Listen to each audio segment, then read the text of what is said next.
नमस्कार मित्रांनो, काल दिनांक 22 जून 2025 रोजी खामगावच्या कोल्हटकर स्मारकच्या भव्य रंगमंचावर संगगंगा के भगीरथ हे एक नाटक आयोजित करण्यात आले होते आणि या नाटकाला दर्शकांचा उत्स्फूर्त असा प्रतिसाद मिळाला। आणि या नाटकामध्ये राष्ट्रीय स्वयंसेवक संघाचे संस्थापक डॉक्टर हेडगेवार, त्यानंतर द्वितीय सरसंघचालक गोळवलकर गुरुजी, तसेच बाळासाहेब देवरस यांच्या जीवनावर प्रकाश टाकण्यात आला।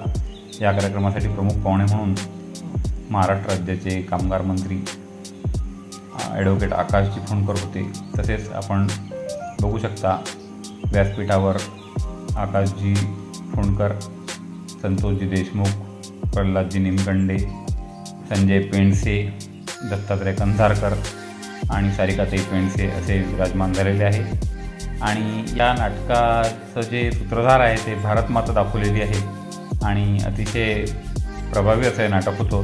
या नाटकामध्ये विविध प्रसंगसुद्धा दाखवण्यात आले, जसे की डॉक्टर हेडगेवार आणि गांधीजी यांच्यातले संभाषण, गोळवलकर गुरुजी आणि वल्लभभाई पटेल यांची संघबंदीबद्दल झालेली चर्चा, असे प्रसंग खूप सुंदर होते।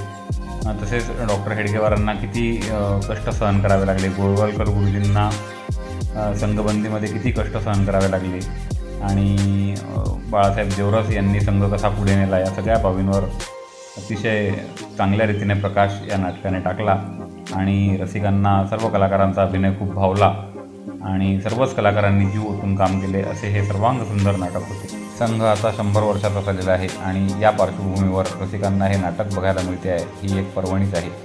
तर मित्रांनो, तुम्हाला हा व्हिडिओ कसा वाटला ते नक्की कळवा आणि चॅनल सबस्क्राईब करा। धन्यवाद।